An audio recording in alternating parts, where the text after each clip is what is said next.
The Senate will begin voting tomorrow on foreign aid legislation passed by the House on Saturday. The $95 billion package includes aid for Israel, Ukraine, and Taiwan. Neither the House nor the Senate are in session today. President Biden is urging Congress to get the legislation passed in order to get it on his desk as soon as possible. House Speaker Mike Johnson went through with Saturday's vote despite backlash from some members of his party. This decision to support the bipartisan legislation could actually pose a threat to the future of his speakership. Nikole Killion is on Capitol Hill. So, Nikole, how soon could the Senate get this legislation that it passed and send it over to President Biden for his signature?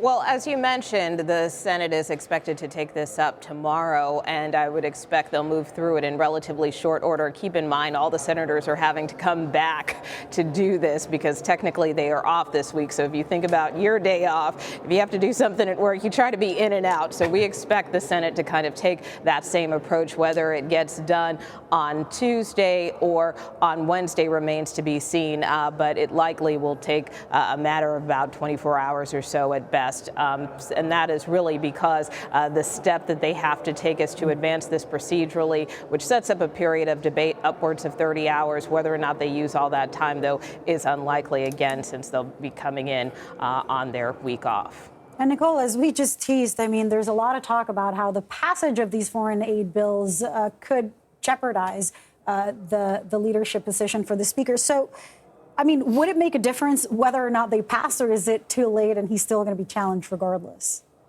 Well, at this point, what happens in the Senate really unlikely has no bearing on what happens over in the House. I mean, you know, the Senate had made clear this is essentially the House sending the Senate bill back over to the House. The House split it up into 4 different pieces: Ukraine, the Indo-Pacific, Israel, as well as this companion bill that includes other national security priorities, including a potential ban of TikTok. So Leader Schumer has made clear that he's going to try to clear this as soon as possible and get it to the president. But in terms of the dynamic on the House, I mean, you know, the damage has already been done in the simple fact that the House has already approved this quartet of bills, much to the ire of people like Georgia Congresswoman Marjorie Taylor Greene, Congressman Tom Massey, and others who are starting to voice their dissatisfaction with the Speaker. In fact, Congresswoman Greene just today renewed her calls that there should be a new Speaker.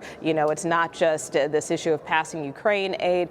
Some of these Republicans are also upset in the way that the Speaker handled the situation with government funding a few weeks back, and the fact that time and again he has to rely on Democratic votes many times to get some of this legislation cleared.